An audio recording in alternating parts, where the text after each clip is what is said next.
back when YouTube payout was at its peak. And then going I mean, from hell, that even to him- me, like, I don't think I can legally disclose how much I make. Well, you see it, obviously, but not to the public. But I'll definitely say that, yeah, both growth and monetization has been way down the toilet for the last couple years. I think people are saying it's like since 2017 or something. Yeah, it's somewhere around there. That's when I was let go from Curse Network, I think. That was when they folded. Yep. That's when a lot of, like, MCNs folded in general. Nowadays, people just don't use them as much anymore. Yep. There it is. There's the joke setup. Or not the joke So setup. I imagine you're going to make a lot of people go boom. Am I correct in assuming Yes. Yes, and you see how all of those items are, each of them is a different item. That's what I was talking about with being able to equip different buffs that don't revolve around just boosting your stats. There's things like increase hero time, increase the amount of things you get per kill, amount of damage. It changes so that every single hit in a combo actually does 3 to boost your combo count. Things like that. Yeah. This is a stage you're never going to see through the story that we covered, Sekigahara Intrusion. This is one of the 2 hardest / best stages in the game, alongside Oda's stage. The event at... Was it because of the amount of enemies that spawn here? Yes. This is the actual climax of the game, and you're just walking in and interrupting it. Yeah. The concept of this stage is that the war between East and West is happening right now. On the top of that hill, Ieyasu and Mitsunari are having their grand final battle, and we're walking in between the two of them and saying, "Hey, cut that shit out." Huh. So how come we didn't actually get to cover this area in the main game? Is it just like a lot of characters like optional paths or whatever? We were covering the main story of the game, and so we were playing as Mitsunari, Masamune, Ieyasu, and Yukimura, so there would never have been an opportunity for us to walk between the two of them. This is one you get when you're playing as any of the tertiary characters. And we just weren't covering their... I could have done a recording of KG's green or purple route, where he's the one that plays the stage and sticks between the two of them, but it wouldn't have been worth it in the long run. Yeah. Unfortunately, KG just does not really matter too much past... Fuck, even like barely matters much in 2. I mean, he does have a backstory with Hideyoshi, but that's about it. No, he's one of the main characters in 2. He's the poster boy. Was he the poster boy? I didn't actually know that. Yeah. I could look it up, but I'm actually going to stand up and grab my copy of the HD collection. Yeah, he's the only character on the cover of Basara 2. On Basara 1, it's Yukimura and Masamune. On Basara 2, it's just Keiji. And on Basara 3, it's Masamune and Kojiro. Right, well, while Brandon's setting up to look around for stuff really fast, I guess I'll quickly explain what's going on. Basically, you can reach some obscenely high combo numbers with one of Ieyasu's charge R2 moves. This is the eruption move we were talking about during his campaign. Basically, when you have it engaged under the slowdown timer, basically you can start amassing some crazy fucking high combo numbers, especially when you factor in that KOs kind of reset the timer. So between the huge amount of numbers, hits you can get, as well as just the combos you can also accumulate, you can see the number's going to reach some pretty decent heights before long. Hell, this is already higher than I've ever seen it before. Where is it at right now? Oh, yeah. 26k. Yeah, so in this stage with Tokugawa Might, which is this attack, you can have your hero time playing throughout literally the entire stage. Under normal circumstances, it only lasts for 10 seconds. But it recharges itself with every kill. So you'll see there it says plus 3 seconds for every large group of kills. So while you're doing both hero time and Tokugawa Might, you're basically invincible because no one can touch you. This stage spawns infinite enemies until you take care of every single camp on the field. So you're gonna run up against the maximum combo counter, which is 100,000. And I wanted to show that off at least once because you were never going to get another chance to do that in any other stage. Oh yeah, I love shit like this. I love things like this where seemingly Naka's move by itself on a character you would think that is normally middling turns into inadvertently one of the best moves in the game, but for a completely different given reason.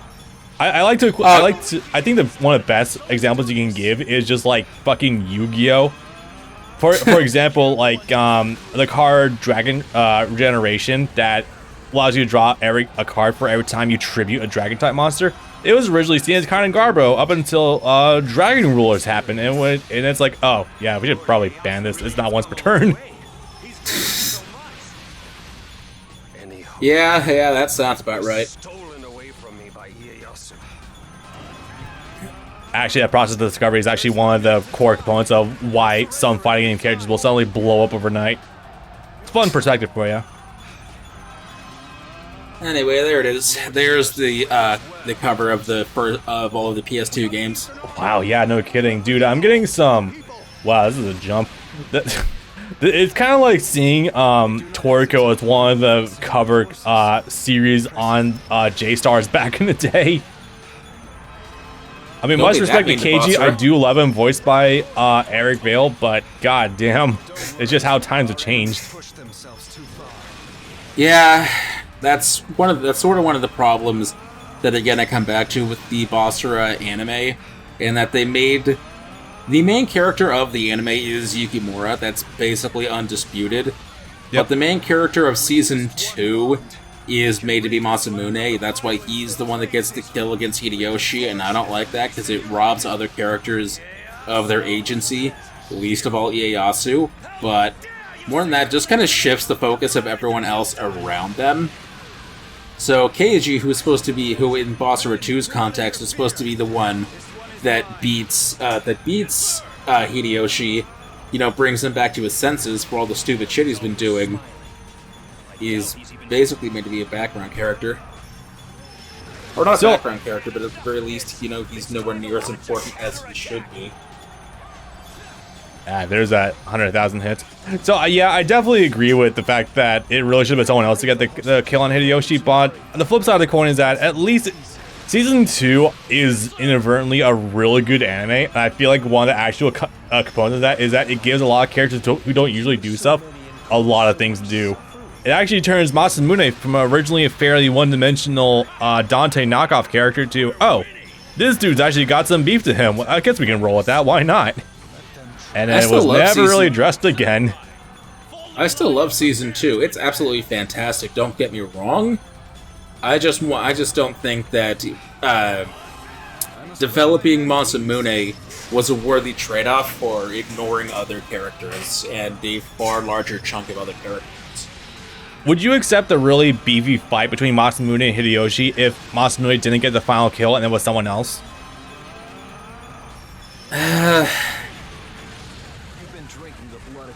See, the problem is, again, from the anime standpoint, Keiji is a pacifist, so he wasn't going to be the one to kill him. He literally got ran over by him. Yeah. It's supposed to have been Ieyasu, but that form of Ieyasu from Season 1 would not have done the job.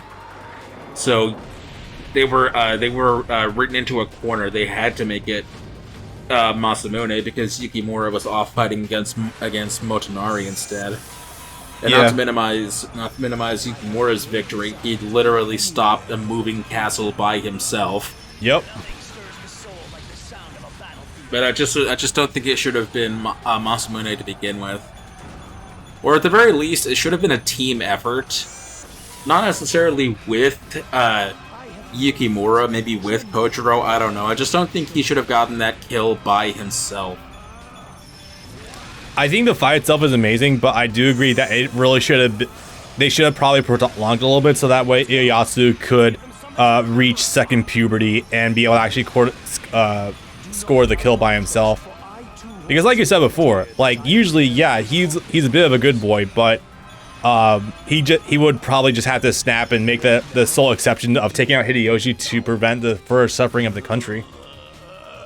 That's what they do in Judge End. The anime starts on the battle where Hideyoshi dies, but by that point Ieyasu was already a grown man, so they just have that version to make the kill. And for as much as I don't like other things that show does, that was one that at least, was accurate. Hmm. I had a thing I was going to say, I lost it. Oopsie. Before that. Oh, right. Ieyasu and Mitsunari do actually cameo in Season 2 because it was airing just before the release of Basara 3. So they cameoed in that. They appeared in the last episode where Mitsunari fights against Kenshin, because they both use basically the same fighting style, and Ieyasu ends up fighting against Yoshihiro, which is the old fucker that's trying to pass things on to the next generation. Yeah. So it's cool that they're there. I just kind of wish they were more important. Because if you know nothing about the games and just watch the anime, and there has to be some contingent of people out there, there are going to be some people really confused going from the anime directly into the movie and thinking, hey, who are these one-off characters that only appeared in the last episode, and why are they the main characters of this movie? Oh yeah, especially since Funimation has seemingly done more for the localization effort for Basara than Capcom has themselves. Fuck me. Yeah. Oh, that reminds me, another thing. I don't think I've ever had a chance to mention this before, but... So I don't think they do it anymore, but something that Funimation used to do a lot is they would record a show, and they would just hold on to it for multiple years before they would ever release it. And I know this for a fact, because with Dragon Ball Kai Final Chapters, the Buu Saga, it was made pretty evident that they recorded that in 2015, give or take. But that didn't hit U.S. airwaves until winter 2017. And by winter, I mean January, not December. Jesus. But it wasn't, holy fuck. But it wasn't until a solid 2 years later. This is something they also used to do a lot of towards 2012, 2013. I have reason to believe... during their relative dry spell for content? Sorry. Yes.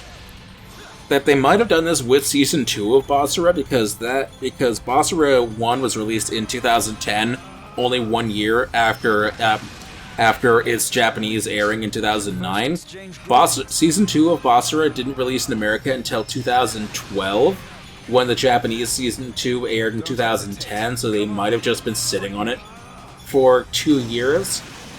And I'm thinking this because they released the movie The Last Party also in 2012, 6 months later, and that movie aired in Japan in 2011, so that makes sense that there'd be a year gap at that time between a movie being released in Japan and its dub coming out. With Basara, with Sengoku Basara Judge N, the proper TV anime for Basara 3, I have reason to believe that they recorded that in 2014, the same year that it aired in Japan, but they didn't end up releasing it on home video until December of 2016, basically on the cusp of 2017. So they were holding on to that for an absolute fact, I know it for sure, for at least 2 years, maybe 2.5 years. Ooh. You know, you're talking about that, and actually just remind me about something. That's cute. We did try watching not the high school anime, the actual anime that Samurai Warriors got. Didn't we get like 2 episodes into it and we just stopped? Yeah, that was in 2018 or 2019. We had come back from from one of the days of Savoten, and we were looking for things to watch, and you saw that I had Samurai Warriors on the shelf, and you're like, hey, let's watch that. And so we watched 2 episodes, but it was either the animation or the script or something was really bad, but we couldn't make it through more than 2 episodes before we just put it back on the shelf and went to sleep. Yeah, I think it was the animation, and the writing was so fucking dry that even we couldn't sit through it, and you've seen this Let's Play we're doing. Yeah, that's... I was thinking about that because I always want to like push to see what kind of shit we can get away with doing on Twitch, because... You know, you got Rada doing a whole Let's Watch of the Yu-Gi-Oh movie, Pyramid of Light. Did you see that, or did you see it when I linked it? I saw you linked it. I haven't actually watched the whole thing, but I might do that tomorrow while I'm at work. So as far as I understand it, you can watch whatever you want on Twitch. You just can't upload that to YouTube. Yeah, and that's fine. That was never going to happen anyway. So yeah, we can do that. But theoretically, yeah. I mean, I know copyright is obviously a lot more lenient on Twitch. I mean, there was this one cooking show like a few months ago that everyone on Twitch was watching because like no one really gave two fucks. So it was called the Cooking Show Meta or whatever it was. And I'm just like, what the hell can you go? Like, people have streamed like full-on anime on Twitch. I wonder what the limit of that is, and if we can use that to have movie nights of sorts. I know that wasn't what you said, but maybe there was an audio hiccup or something. But it sounded to me like you said booby night instead of movie night. No, I think that was my speech impediments kicking up. I think I might have said a little bit of a B as well. That was booby nights. The Senran Kagura in a nutshell. I've never watched either of the Senran Kagura anime. If we can get this to we can watch. You never Senran did, Kagura really? 1. No, I've never watched either of the Senran Kagura anime. Wow, even I watched the 2013 first season. anime. It was kind of decent. Not amazing, but all right. So here's the thing: the Senran Kagura first season anime is actually TV okay because you don't actually see any uncensored bodies, but in the season 2 anime, you probably wouldn't be able to get away with that because Please there don't is open that door uncensored there. ass and tits. Okay. Because you do see bare bodies. Yeah, that's why. Yeah, season 2 dropped after I got into a long-term relationship, so I never really had incentive to actually sit down and watch it. It's like, yeah, that's just a little kind of, I don't know, too on the nose. You know what I mean? Like, yep, those certainly are boobies. I have seen nothing else to really compel me to watch it. It is unforgivable to feel no sympathy.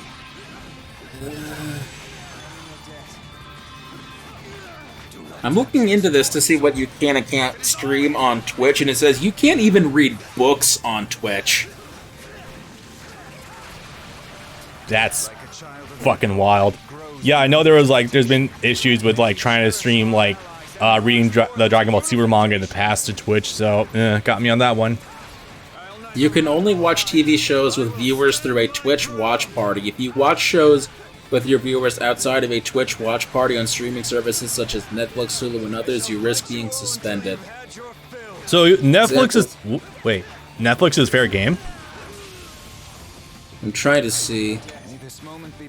Twitch watch party. Hey Brandon, do you know what else is on Netflix right now? One Piece. Oh yeah.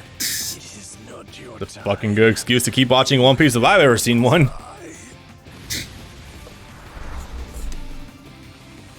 Okay, let's...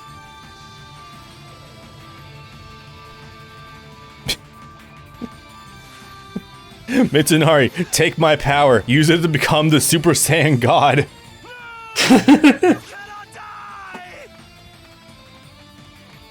Oh, Yoshizuka actually did die. Oops, rip. Okay, so the way it works is you can watch content on Twitch if it's available on Amazon, which is to say Amazon Video. Amazon Video, not like if you can buy a Blu-ray off Amazon. Yeah.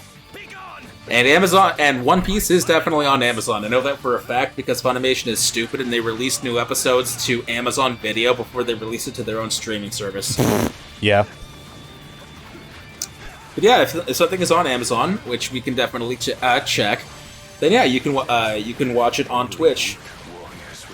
Yeah, we're going to have to look into that at some point so we can have actual movie nights with shows that we're just going to fuck around with. I am smelling a watch party of ghost stories in our future. That would be fun. Ugh. At least I'm gonna be that guy. I They'll think Ghost Stories is played out and stupid. I still want to experience it at some point anyway because I've seen nothing but hilarious. God, the amount of hilarious clips I've actually seen come out for the dubs of that show. Yeah. I mean, yeah, but it's a bit blasé nowadays. Probably. Buckle listening though. Yeah, that's something we can do in theory. But If not, I would do it by myself. Day will be as one. But yeah, I think we can still get away with watching whatever. I mean, Brado watched a whole ass movie that's definitely not on Amazon or any streaming service, and he hasn't been banned yet. And I know people who do things like there's this guy that I watch sometimes called Your Butt Tevin, who started out by making RPG challenge videos like, can you do this with this character? Can you beat the game while only playing as one of your 4 party members, etc. Nowadays, what he does is show drinking game. Me and 2 of my buddies are going to watch this show on Twitch, and we're going to drink every time X, X, X, or Y happens. And he's been getting away with it perfectly fine, completely unedited, unmirrored, or whatever. So I think we're probably going to be fine. That's cool. All right. Some recent things he's done is like, let's get drunk watching the Boondocks. Cool. Alright, yeah, that would probably require some looking at in the future. Also, I saw that you were, in fact, fighting Mitsunari and you had to be able to go find some healing items. I can't say I blame you, honestly. This is a beefy stage. This is one of the 2 hardest stages in the game. Enemies fight like hell. And this is Ieyasu. Right, so the thing is, this Ieyasu, with this convoluted setup to max out hero time, he doesn't have any attack buff, so I'm doing minimal damage. Ouch. I don't know if that was been stated yet or not, but yeah, I'm not. My damage is only at like 900 instead of like 2800 like it normally would be. Ooh, can I wonder how that damage scales actually? Like, if it actually is like the damage you do does scale accurately with the amount the differences there. Sorry, just thinking out loud. Probably does. When we started this game, did you think we were going to end on Ieyasu? Nope, not in the slightest. I thought we were actually just going to end on Oda himself, honestly, but I guess I was proven wrong. In a way, I am happy about that. Now, please buff Ieyasu going to Sengoku Basara 4. I beg you guys. Sorry, say that again. Please buff Ieyasu going into Sengoku Basara 4. I beg you, Capcom. Oh yeah, he's a lot more playable in that game. Like I said, general game Sengoku Basara 4 is Devil May Cry Turbo mode. Everyone is faster and stronger, and it's just so much more fun to play. That's why even 7 years later, I still pop that game in just for regular ass gameplay to pass time. Oh hey, it's over. So that's been Sengoku Basara Samurai Heroes. A Let's Play in the making for 9 years. Please don't give me more gray hairs in my head than I'm already getting. We're gonna have to do a thing for our 10-year anniversary next year. God. I'm not redoing Class Ninja Revolution already. See, my first thought would have been, what's the first game we did together? Oh wait, we already redid that once. Yep. Which was Soul Resurrection. I mean... No, I'm doing Storm Generations too soon. Oh, that's right. You still have to do Generations before you can go to 3. Yep, that's the idea. So, who knows? Anyway, yeah, guys, you should totally check out Sengoku Basara if you have a chance. There is multiple anime out there. Please just watch the originals and not... Don't get to judge if you can help it. As a matter of fact, ignore high school anime as well. So to clarify, before we wrap up for real, if you're looking to actually watch it, you can buy it on Amazon or Right Stuff on disc form. You can get the whole original series under the name Samurai Kings for $20 to $40. It's also on Funimation's app, and I guess soon Crunchyroll's app. Sengoku Basara Samurai Kings is season 1 and 2. Sengoku Basara The Last Party is the movie, and Judge End is a re-adaptation of Sengoku Basara 3. In America, it's called End of Judgment because Funimation is stupid like that sometimes. Oops. But yeah, watch it in that order, and you'll have a great time. You'll be laughing your ass off with this anime, and you're gonna love it if you love anything shonen. I mean, yeah, more or less. It is a very silly show, and if you love any of Capcom's IPs, you'll probably get a good kick out of it if you want a very silly adaptation of Sengoku era Japan, because why not? And if you're not, like I wasn't originally, it's still a fucking fun ride, why not? Up and away. Yep. Jesus, I forgot about the fucking line. God rest his soul, Chris Ayres. Oh, yeah, right. Big sad. That's another thing. The anime are all dubbed, of course, except for Gakuen Basara, which is school Basara garbage. But all the anime are dubbed. The dubs are fantastic. They are 10 out of 10. I implore you to watch the anime dubbed. They really put their A game into that one. Yeah, it's crazy. Yeah. All right, I think that's our cue. All right, good night, boys. Who the fuck knows what our next long-term Let's Play is going to be? It'll be Yu-Gi-Oh! If I can help it. Yu-Gi-Oh! All right, night, guys. Peace out.